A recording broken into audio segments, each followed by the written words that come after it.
ಪಾಠದ ವೇಳೆ ಶ್ರೀರಾಮನನ್ನ ಅವಹೇಳನ ಮಾಡಿರುವ ಆರೋಪದ ಹಿನ್ನೆಲೆಯಲ್ಲಿ ಶಿಕ್ಷಕಿಯನ್ನ ಅಮಾನತು ಮಾಡೋದು ಬೇಡ, ಆಕೆಯನ್ನ ವಜಾ ಮಾಡಿ ಅಂತ ಮಂಗಳೂರಿನ ಜರೋಸಾ ಶಾಲೆಯಲ್ಲಿ ಪೋಷಕರು ಪ್ರತಿಭಟನೆಗಿಳಿದಿದ್ದಾರೆ. ಪಾಠ ಮಾಡೋ ವೇಳೆ ಶ್ರೀರಾಮ ಮತ್ತು ರಾಮಾಯಣವನ್ನ ಅವಹೇಳನ ಮಾಡಿರುವಂಥ ಶಿಕ್ಷಕಿ ಅವರನ್ನು ಅಮಾನತು ಮಾಡೋದಲ್ಲ, ಆಕೆಯನ್ನ ಕೆಲಸದಿಂದ ವಜಾಗೊಳಿಸಬೇಕು ಅಂತ ಆಗ್ರಹಿಸಿ ನಿರಂತರ ಧರಣಿಯನ್ನು ನಡೆಸುತ್ತಿದ್ದಾರೆ ಅಲ್ಲಿನ ಆ ಶಾಲೆಯಲ್ಲಿ ಓದ್ತಿರೋ ಮಕ್ಕಳ ಪೋಷಕರು. ಶಾಲಾ ಗೇಟ್ನ ಮುಂಭಾಗದಲ್ಲಿ ಹಿಂದೂ ಸಂಘಟನೆಯ ಕಾರ್ಯಕರ್ತರುಗಳು ಕೂಡ ಜಮಾಯಿಸಿದ್ದಾರೆ. ಶಾಲೆಗೆ ಧಿಕ್ಕಾರ ಕೂಗ್ತಿದ್ದಾರೆ. ಸಂಘಟನೆ ಕಾರ್ಯಕರ್ತರಿಗೆ ಶಾಸಕ ವೇದವ್ಯಾಸ್ ಕಾಮತ್ ಕೂಡ ಸಾಥ್ ಕೊಟ್ಟಿದ್ದಾರೆ. ಧರ್ಮದ ಬಗ್ಗೆ ವಿಷ ಬೀಜ ಬಿತ್ತುವ ಶಿಕ್ಷಕಿಯನ್ನ ವಜಾ ಮಾಡಬೇಕು ಅನ್ನೋ ಒತ್ತಾಯ ಕೇಳಿ ಬಂದಿದೆ. ಈಗಾಗಲೇ ಶಿಕ್ಷಕಿ ಪ್ರಭಾ ಅವರನ್ನ ಸಸ್ಪೆಂಡ್ ಮಾಡಿದೆ ಶಾಲಾ ಆಡಳಿತ. ಆದರೆ ಸಸ್ಪೆಂಡ್ ಅಲ್ಲ, ಅವರನ್ನ ಕೆಲಸದಿಂದ ವಜಾ ಮಾಡಬೇಕು, ಅವರನ್ನ ಕೆಲಸದಿಂದ ವಜಾ ಮಾಡಿ ಕಳಿಸ್ಕೊಡ್ಬೇಕು ಅನ್ನೋ ಆಗ್ರಹ ಮತ್ತು ಆಕ್ರೋಶ ಅಲ್ಲಿ ಕೇಳಿ ಬಂದಿದೆ. ಪ್ರತಿಭಟನೆಯ ದೃಶ್ಯಗಳನ್ನು ನೀವು ಗಮನಿಸ್ತಾ ಇದ್ದೀರಿ. ಮಂಗಳೂರಿನಲ್ಲಿ ಈ ಶಿಕ್ಷಕಿ ಮಾಡಿರೋ ಅವಾಂತರದಿಂದ ಅಲ್ಲಿನ ಸ್ಥಳೀಯರ ನೆಮ್ಮದಿ ಮತ್ತು ಆ ಭಾಗದಲ್ಲಿ ಒಂದು ರೀತಿ ಪ್ರಕ್ಷುಬ್ಧತೆಯನ್ನ ಕ್ರಿಯೇಟ್ ಮಾಡಿದೆ. ಅತಿ ಹೆಚ್ಚಿನ ಸಂಖ್ಯೆಯಲ್ಲಿ ಪೋಷಕರು ಜಮಾವಣೆ ಆಗಿದ್ದಾರೆ, ಶಾಸಕರು ಕೂಡ ಇದ್ದಾರೆ.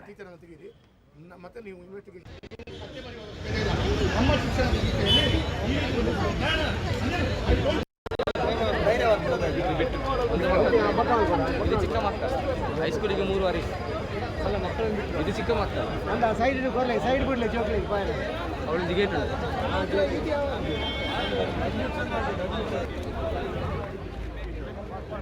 ಗಿರಿಧರ್ ಶೆಟ್ಟಿ ಮಾಹಿತಿಯನ್ನು ಕೊಡ್ತಾ ಹೋಗ್ತಾರೆ. ಗಿರಿಧರ್, ಒಂದ್ ಕಡೆನಲ್ಲಿ ಅವರನ್ನು ವಜಾ ಮಾಡಾಗಿದೆ ಶಾಲಾ ಆಡಳಿತ ಮಂಡಳಿ, ಆದ್ರೂ ಕೂಡ ಏನು ಪ್ರೊಟೆಸ್ಟು, ಏನು ಆಗ್ರಹ ಏನು ಕೇಳಿ ಬರ್ತಾ ಇದೆ ಹಿಂದೂಪರ ಮುಖಂಡರುಗಳಿಂದ?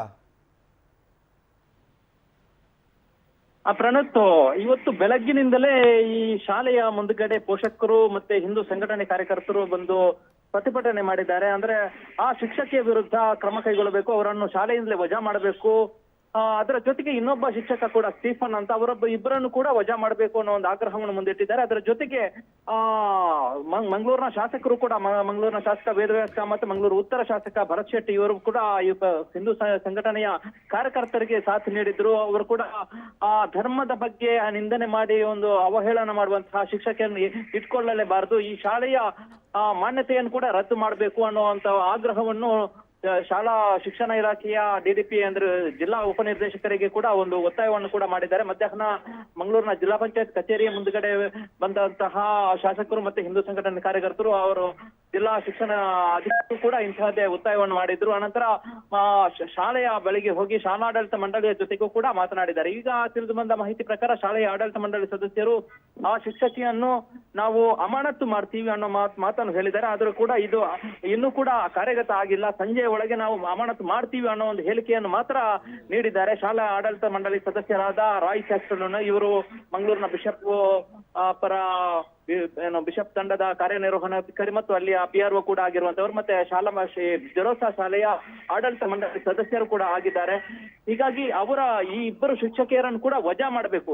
ಅಮಾನತು ಮಾಡುವುದಕ್ಕೂ ವಜಾ ಮಾಡುವುದಕ್ಕೂ ವ್ಯತ್ಯಾಸ ಇದೆ. ಅಮಾನತು ಮಾಡಿದ್ರೆ ಕೇವಲ ತನಿಖೆಯ ಸಂದರ್ಭದಲ್ಲಿ ಮಾತ್ರ ಅಮಾನತಾಗಿರ್ತಾರೆ. ಆನಂತರ ಅವರನ್ನು ಅದೇ ಶಾಲೆಗೆ ಮತ್ತೊಮ್ಮೆ ನೇಮಕ ಮಾಡುವುದಕ್ಕೆ ಅವಕಾಶ ಇದೆ. ವಜಾ ಮಾಡುವುದಿದ್ರೆ ಅವರನ್ನು ಪೂರ್ತಿಯಾಗಿ ಅಲ್ಲಿ ಸೇವೆಯಿಂದಲೇ ವಜಾ ಮಾಡಬೇಕಾಗತ್ತೆ. ಈ ಸರ್ಕಾರವೇ ಆ ಶಿಕ್ಷಕಿಯರ ಇಬ್ಬರನ್ನು ಕೂಡ ವಜಾ ಮಾಡಬೇಕು ಅನ್ನೋ ಒಂದು ಆಗ್ರಹವನ್ನು ಹಿಂದೂ ಸಂಘಟನೆ ಕಾರ್ಯಕರ್ತರು ಮತ್ತೆ ಪೋಷಕರು ಮಾಡಿದ್ದಾರೆ. ಇದಕ್ಕೆ ಶಾಲೆಯ ಬಿಟ್ಟು ವಿದ್ಯಾರ್ಥಿಗಳು ಹೊರಗೆ ಬಂದಿದ್ದಾರೆ. ಅವರು ಕೂಡ ವಿದ್ಯಾರ್ಥಿಗಳು ಪೋಷಕರ ಜೊತೆಗೂ ಕೂಡಿ ಒಂದು ಧಿಕ್ಕಾರದ ಧ್ವನಿಯನ್ನು ಎತ್ತಿದ್ದಾರೆ. ಶಾಲೆಯ ವಿರುದ್ಧ ಒಂದು ಘೋಷಣೆಯನ್ನು ಹಾಕಿರುವಂತದ್ದು. ಪ್ರಣೋತ್, ಥ್ಯಾಂಕ್ ಯು ಗಿರಿಧರ್ ಶೆಟ್ಟಿ ಮಾಹಿತಿಗೆ.